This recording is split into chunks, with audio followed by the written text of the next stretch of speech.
All right, welcome back to the podcast. So we'll get right into it. So you've worked your whole life and you're prepared and you're ready to retire and cast off the lines and go sailing around the world. But what does it really take to get there? What are some of the challenges, physically, financially, mentally? On this podcast, I'm going to go over all those things and kind of give you a roadmap on what you need to be able to retire and go cruising around the world.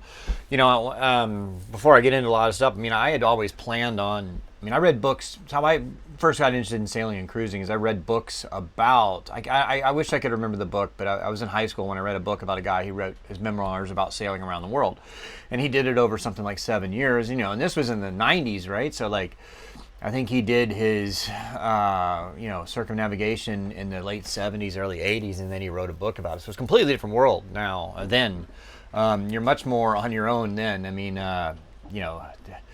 There were guidebooks, but not as nearly as many as now. And then there's no app. There was no phones, right? No cell phones. So doing all that stuff remote would be pretty hard. So I read books about it.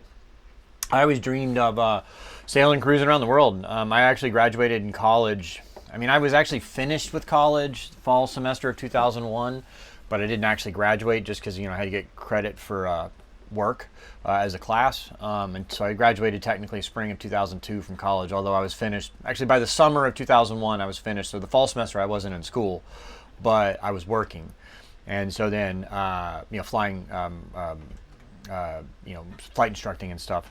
So I didn't have my degree yet, and then that's when September 11th happened, and so there was, pretty much every pilot I knew that I went to college with that had gotten a job straight out of college that all went to airlines, they all got laid off, furloughed, and so there weren't any aviation jobs. So when I actually got my diploma and all that, and I was flight instructing, and back then I was only flight instructors only made like $15 an hour. It's whatever. I was having to work at a bar at night just to make my ends meet.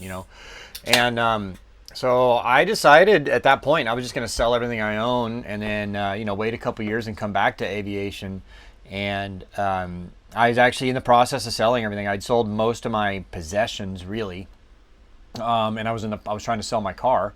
And I think I had enough to maybe, by selling my car, I would have had enough to buy like a $10,000 boat, like a piece of junk, right? And just sail down to the Bahamas or Caribbean or the Florida Keys or something. And my whole plan was just, I could probably, get a job. I was already working in a bar, so I'd get a job working in a bar or something like that to kind of pay for the cruising and all that. And then I got a job offer that flying Gulf Streams because I was working part-time also at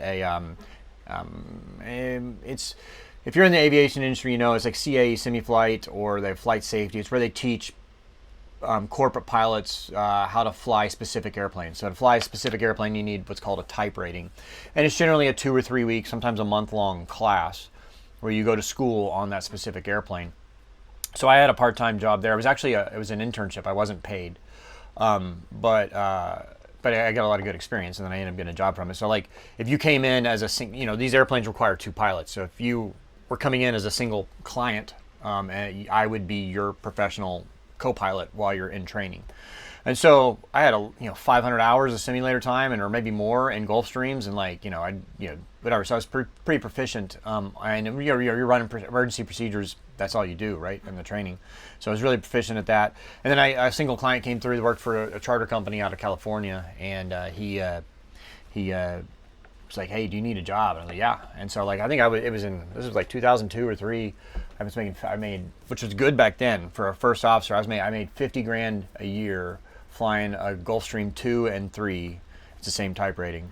That'd be like close to $100,000 today, I guess, right? But that was pretty good money. Because I don't know if you know, back then, if you went to a commercial airline, as a a commuter airline, like American Eagle or Continental Express or whatever, I don't even know if there's no Continental Express, United Express, whatever.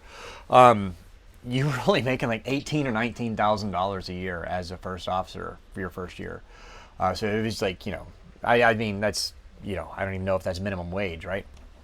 But anyway, so then I did that. So then I ended up putting it off and then not doing it. But I always wanted to retire early and then go cruise around the world. And my biggest fear was that I would get to that retirement age, and then maybe I wouldn't be wanting to do it anymore, or I wouldn't have enough money stacked away to retire early. You know what I mean? Because I think, we'll kind of get into it here. Like, health and age, I think, is a big factor in this. So we'll go on to section 1, which is health and age. Retirement is it's about fitness as much as it is finances when it comes. Cheers, by the way. It's happy hour, beer 30. What is there hair on there? It's about fitness as much finances. You can have all the money in the world, but if you can't walk up a flight of stairs or handle a boat, it doesn't matter. I know plenty of 67-year-olds that can run a marathon, and I have some that have a hard time getting out of bed, right? So a lot of that depends on who you are and how you handle your health and everything. There's physical demands when sailing. You got hoisting sails, you got handling lines, lifting anchors, climbing in and out of the dinghy, and keeping up and balanced on a rolling boat, right? So a lot of this, if you're wanting to retire and go sailing around the world, if you're in your 40s or 50s right now, stay in shape. You need to be doing cardio 4 or 5 days a week. Even if it's just a brisk walk, get your heart rate up. It'd be better if you could do, elliptical, something impact or whatever. But you need to be doing, a couple hours of cardio a week, 20, 30 minutes a day, whatever. Do that 5, 6 days a week. And then a really big one too is weight training. You need to put stress on your bones. That's what keeps them strengthening and all that. You need to, build the muscle, number one, help you be stronger. And because as you get older, it's hard to build new muscle. And so you want to at least maintain the muscle you have. And then, but it is for your skeletal system, it's like putting stress on your bones is really what keeps them strong. And so, it's especially important for women, because they kind of get, the bone loss as they get older. And so, I just, if that's a big goal of yours, you should do it anyway for your own health. But if you really want to go sailing around the world, keep up with your health and do that. And then, so you get your preventative health, like I said, doing all that. And then medical planning, you got to keep up with your prescriptions and all that. That, it's a little bit in the weeds, but okay, if you have a prescription for, some kind of, you're on a statin or something like that, okay, you need to be able to get a big enough prescription that you can get enough to take with you on your trip.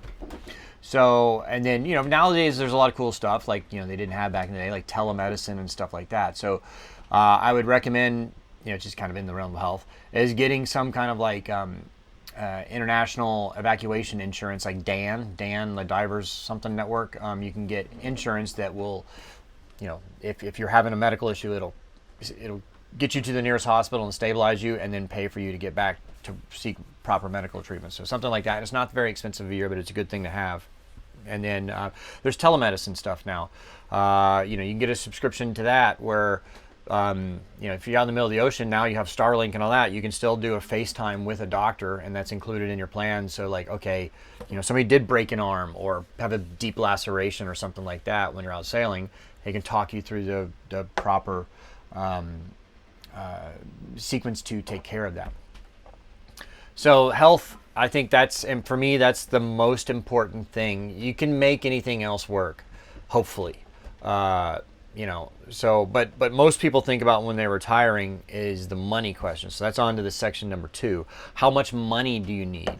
And a lot of that really depends on your level of comfort. I always tell people, a frugal cruiser that's sailing in the Bahamas or something like that, $1,500 to $3,000 a month. And you could do it for less. Although now, I did a whole podcast about how the Bahamas have raised their fees, and so they, now that's adding a few extra $100 a month. But if you're catching a lot of fish, well, now they're charging you for fishing permits by the month too. There's a couple $100, and it's crazy out there doing it. Anyway, if you're not staying in marinas, and you're sailing as much as you can, where you're using very little diesel or gasoline for your generator or whatever, or you're motoring or whatever. Also, if you have the boat set up well enough beforehand, do you have a water desalinator? Do you have enough solar panels that you don't need to run a generator? You could, I mean, like theoretically, if you provision well and you catch fish and you go spearfishing or whatever, you could spend almost $0 a month other than your cruising fees to be in the Bahamas, because you're anchored out the whole time. Although now they're charging like $200 for anchoring permits, but you know how it goes. That's what it is. You could spend zero if you really wanted to. And I mean, most retirees, I mean, be that on Social Security or something, you're making at least $1,500, a couple $1,000 a month off of Social Security. You could do it on that. You're not going to be going to bars. You're not going to be going to restaurants very often. You're going to be very frugal, and you're going to need to know how to do your own maintenance and all that. But you can do it. The more comfortable cruising path for me would be, $5,000 a month. If you want to go to 10, great. That's just even more. But like for $5,000 a month, you're staying in a marina five nights a month or maybe a week, and you're going out to eat most meals, and then you're doing it whatever shore excursions you want. So like anywhere, like I say, so anywhere from like $1,500, that's really low. I would say more like $2,000 a month.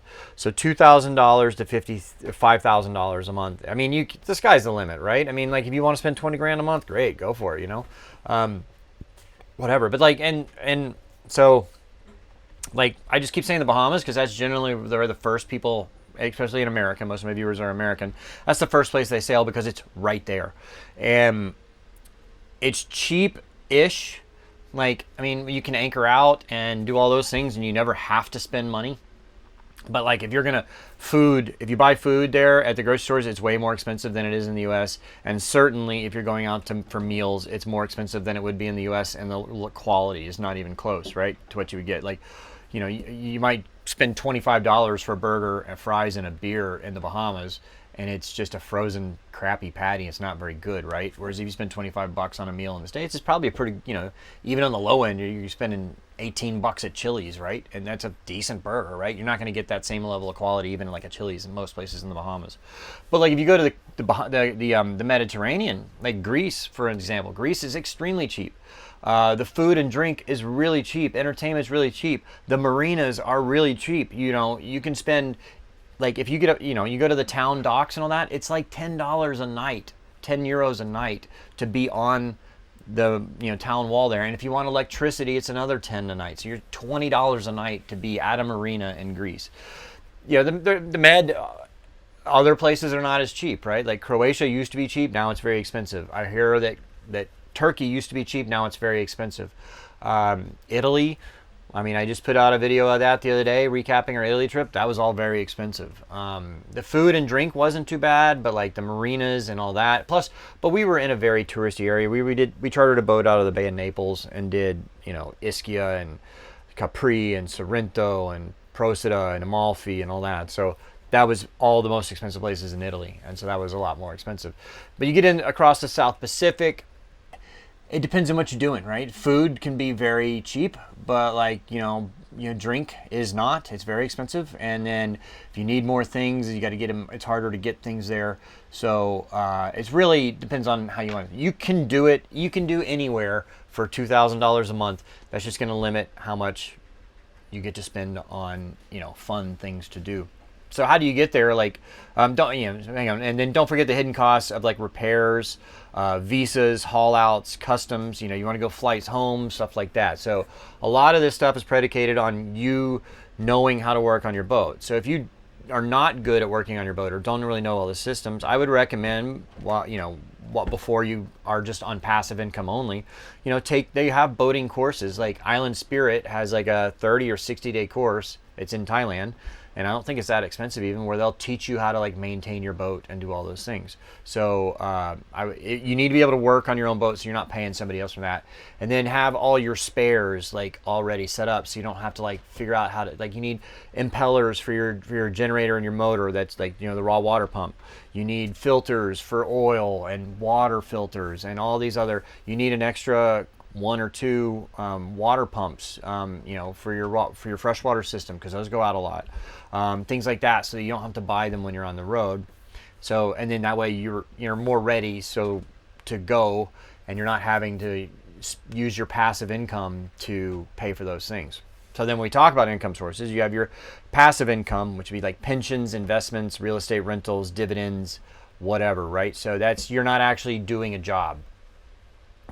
For a lot of people, you got your 401k. I mean, it really depends on what age you want to, retire to. I mean, and what, generation you are. Like, I think right now the minimum retirement age is like 67 or something like that. And then you're not going to get as much money from it. So, but it is what it is.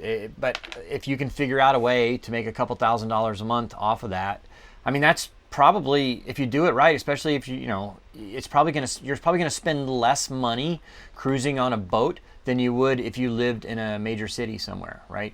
Because say you got a basic house, or you're renting in an apartment. Your rents for a 2-bedroom apartment is probably going to be $1,200 to $2,000 a month just for that, right? And so, I mean, that's your whole cruising kitty right there. And then you got all your expenses with travel, you got a car and insurance and all those other things.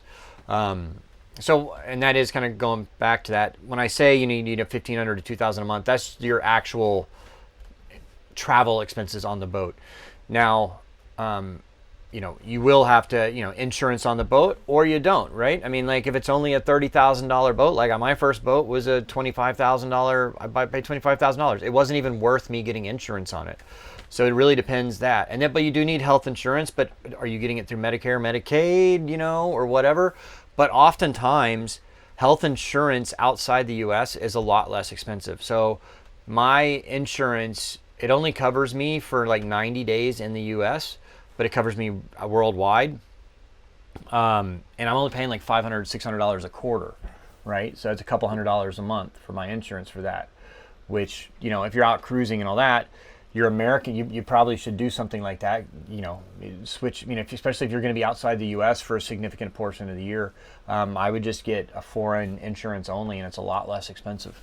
And so you can do stuff like that. And then you have all your other stuff, your other expenses, like, but that's your personal expenses. I don't know what those would be.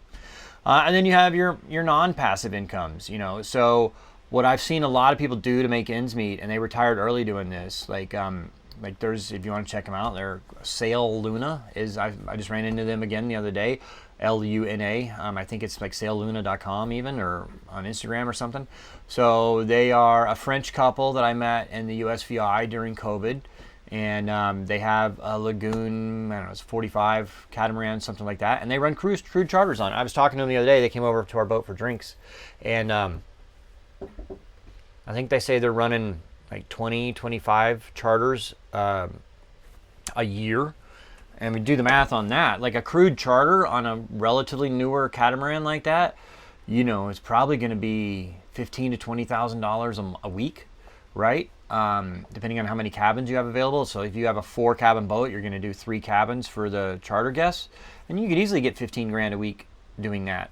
It's a lot of work, right? But now you're getting $15,000 a week, and you do that for half the year. So now you're doing, 20 weeks a year. So you're doing $300,000 in income just running those charters. Is that enough to pay your boat payment and then take care of your cruising kitty? Probably so. But the problem is you got to get to that point.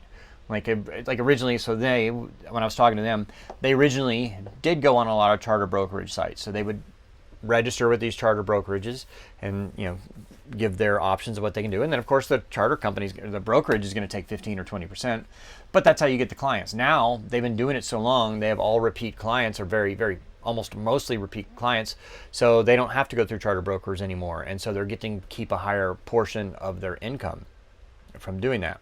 So, but, and that's the same thing though, is you need a good enough boat to do that. Like that $25,000 boat that I bought that, is easy to buy. I mean, like, you're not going to run charters on that, I mean, number one, that boat's going to be 40 years old, and it's not, there's no room on a, a little 2-cabin boat like that. There's no room to do charters.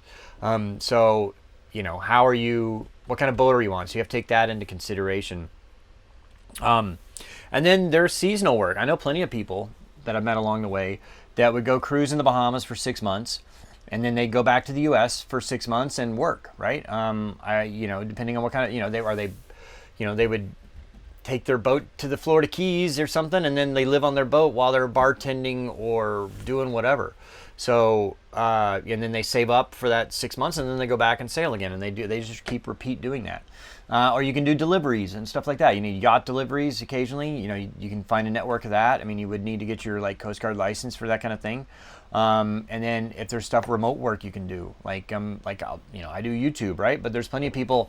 But there's been a huge rise of remote work these days, and with Starlink now, it's easy to do that from anywhere in the world. Like I uploaded this video from Starlink. You could do I don't know what kind of business you're in, but if you could do remote work, and say you could do that remote work and only earn like $2,000 or $3,000 a month, well, that's your whole cruising kitty right there, right?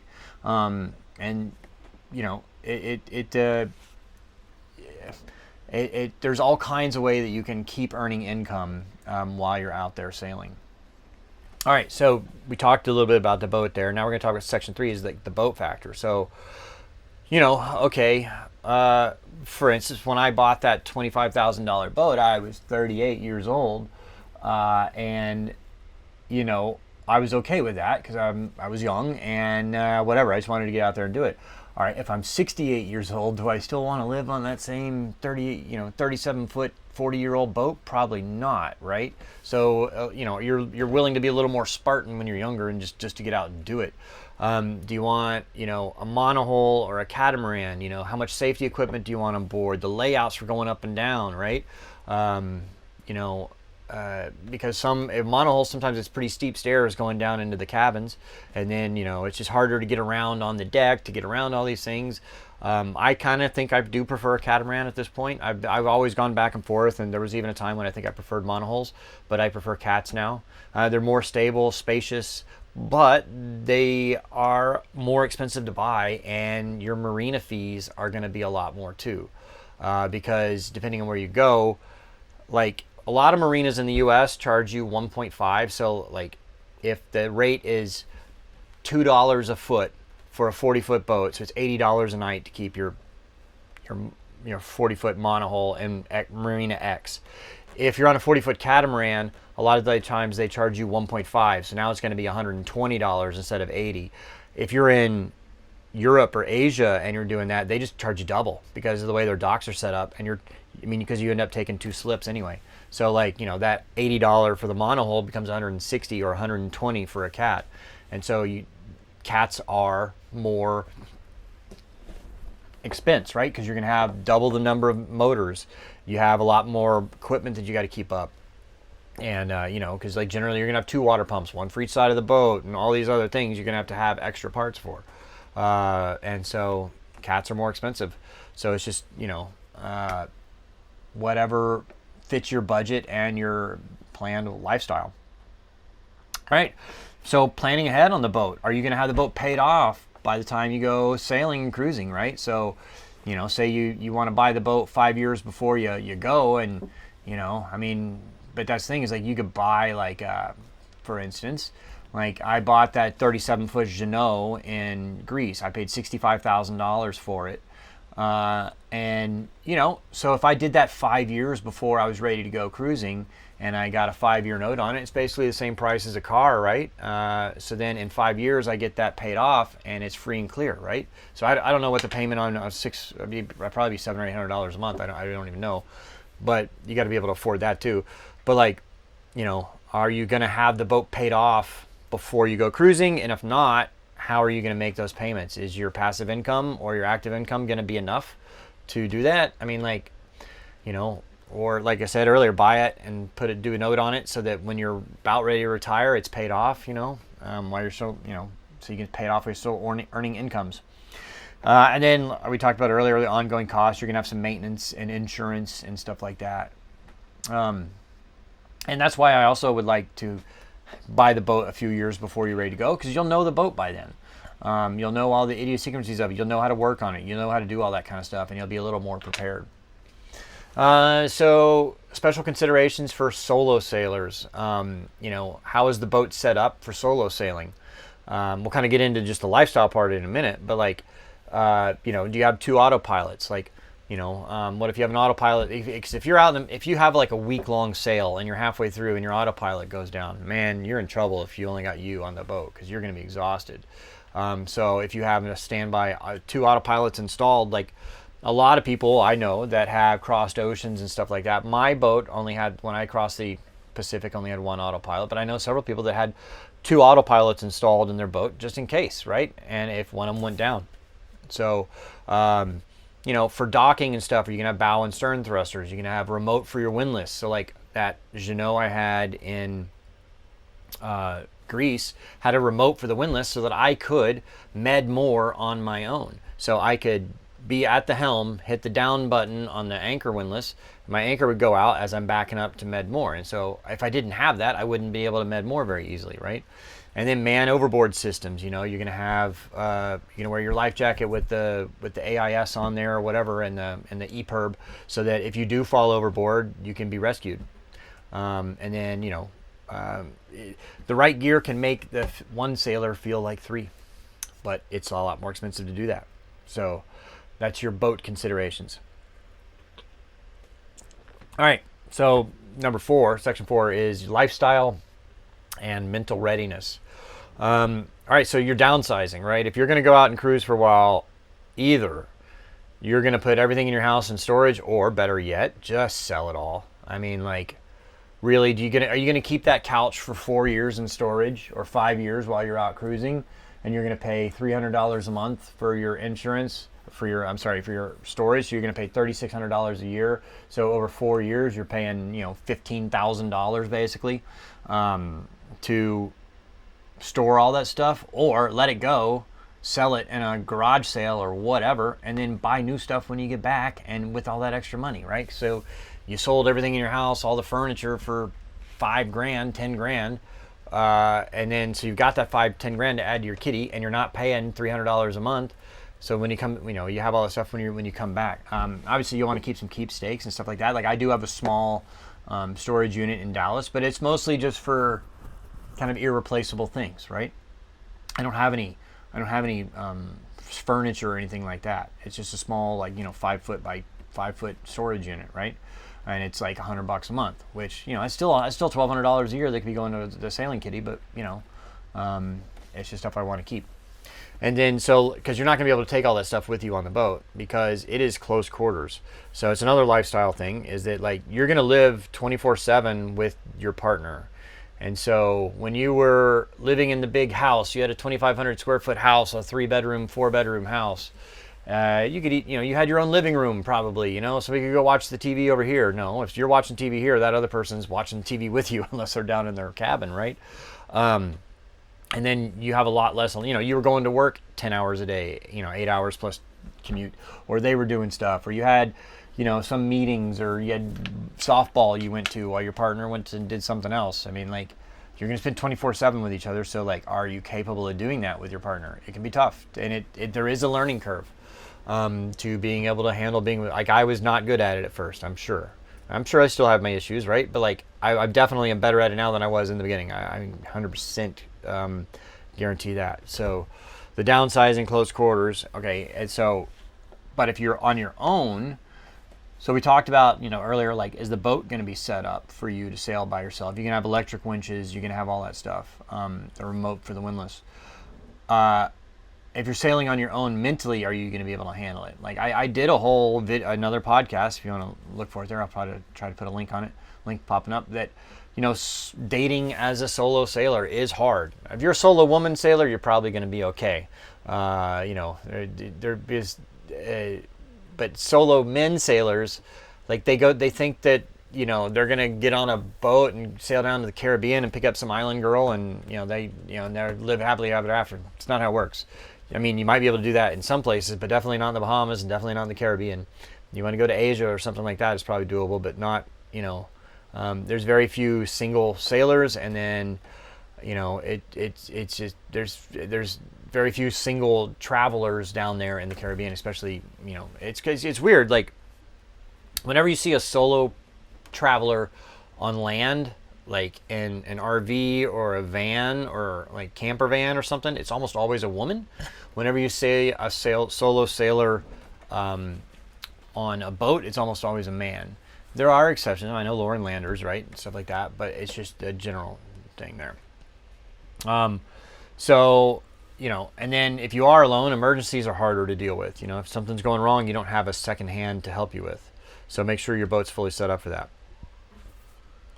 And then, sailing gives you independence, but it can be lonely. Because, you don't have, you don't have like a whole giant friend base you can be with. You can make friends with other cruisers, and hopefully you can kind of cruising buddies and stuff like that. Or you can do rallies and buddy boats and stuff like that, or marina parties and stuff like that, where you can meet other cruisers and kind of travel around with them. But it's a little more difficult, especially as a solo person, to have that same social network that you would have on land, right? It's just a little bit harder.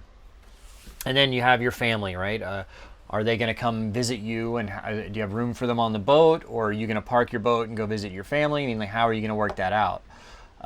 It's been my experience that, like, I don't know, very few people. I mean, I have had a lot of, I've had a lot of friends come and visit and sail with me. And, a couple times a year I'll have friends out, something like that. But it's not really friends. It's not like the friends I had before sailing, right? My friends I had before sailing, they've got families and careers and all that stuff that ties them to the city they're in. Normally, the people that come sailing with me is people I've met while out sailing. So either they have their own boat somewhere, or they're kind of taking a hiatus from their boat or whatever, and they'll come sail with me, or like they'll leave their boat and then come hang out. And so I was kind of surprised by that, how few people from my life before Sailing Doodles come visit. So my main takeaway would be, do it. The earlier you can do it, the better. You can do all the things to make sure you're healthy and you're financially set and all that, but you never know how you're going to be at age 65 or 67. If you could do it at age 55 or 60 and you can make the money work, great. I mean, like, if you could do, or say you don't know you want to do a circumnavigation, you just want to do 1 year. Okay, well, take a leave of absence from work, go do it for 1 or 2 years when you're 55 or 40 or whatever. However old you are, if you can afford it, do it. Take a year or two off, or a year, do a season, whatever.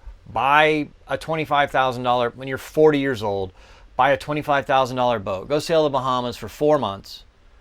Take the boat back to the States, sell it for hopefully what you paid for it. All it did would it cost you those 4 months of income, right? There'll always be, that's why I always tell people, there'll always be another job.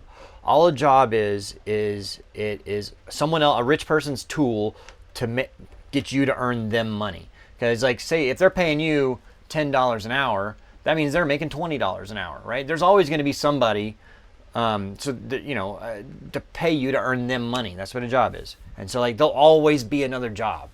There'll always be something to go back to. Or, if you're that great at work, then your company, if you went to your company and said, hey, I need a 4-month leave of absence, if you're that worth it to them, they're going to let you do that because you're a valuable employee. So I would say the earlier you can do it, the better, even if it's just trying it out like that. Because what if you get out there and you do the Bahamas for 4 months and you're like, this isn't for me. Go back and work, do whatever you want. Or you do it for those 4 months and you're like, I totally want to do this. So let me go back and work real hard for 5 years so I can buy a better boat. I can be better prepared and then just go. You know what I mean? So I would say the earlier you can do it, the better. You may have to take 6 months off of work or whatever, but all you're going to lose during those 4-6 months is that income, because hopefully you can sell the boat for what you paid for it. And then, that's the way I would do it. It's easy for me to say, sitting here in my situation, like that was my thing, is like, I still, after I got, that hired by that charter company and I worked for, another 20 years or 15 years in aviation or whatever it was, I always still had the dream to retire early and go sailing. But in the back of my mind, I was always a little afraid, like, am I going to put enough money away to be able to retire earlier and do it? Am I going to still want to do it, in 30 years or whatever? I didn't know, and I was always a little bit afraid of that. And I had a great job, and I didn't want to quit that job because I like, okay, well, if I quit that job, then what? what if I can't find as good a job, after I'm done sailing? And so I was always scared to do it. And then when I had I had a hemorrhagic stroke, right, and, brain hemorrhage, and so I lost my career as a pilot. In hindsight, it's the best thing that ever happened to me, right? Because it forced me out of my comfort zone. It forced me to just be like, all right, I got nothing holding me back now. Let's go do it. Had I realized what I know now, I would have probably been like, okay, I have the finances like this. I am only young once. I'm going to go buy a boat and I'm going to do it. I go to my company and be like, look, I'm taking a 6-month sabbatical, whatever. I'm unpaid leave. I'd like to come back and work for you in 6 months. If not, I understand. But there'll always be another job, right? And so yeah, I might not get the exact same great job, but I can, if I think I'm worth it as an employee or whatever, then I should be able to get a job as equal to that. So, it's I would say get out there and do it when you can. I hope this inspires you to do it and go have fun, because you know what? Maybe you don't even make it to age 67 and retire. The average age of men dying I think now is like 77 or 78, and it's going down, right? So statistically, I don't know what the percentage is you even make it to the age of 71, right? But if the average is 77, that means 50% of men are living to that. So what if you're the 10% that doesn't make it to 60 or 7 or whatever? You know what I mean? So you never got to do it. So get out there, do it. I've never heard one person in my life say, you know what, I regret spending those 6 months in the Bahamas. I've never heard anybody say it. So I hope you found this podcast interesting. Thank you so much for watching. Being able to do this is what affords me to be able to go out and cruise. So I found an active way to make income while I'm cruising, and who knew it would become a thing. So thank you guys for watching. Please click the like and subscribe button, and I'll be doing a Ask Me Anything very soon, where I answer all my patrons and the Sailing Doodles Navies and the channel members' questions. If you'd like your question answered, you can sign up on one of the links popping up there at either patreon.com/sailingdoodles or sailingdoodles.podia.com, or become a channel member over on Sailing Doodles, and I'll be making a post in the next day or two, and then I will answer all your questions. So thank you guys for watching, and we'll catch you on the next podcast.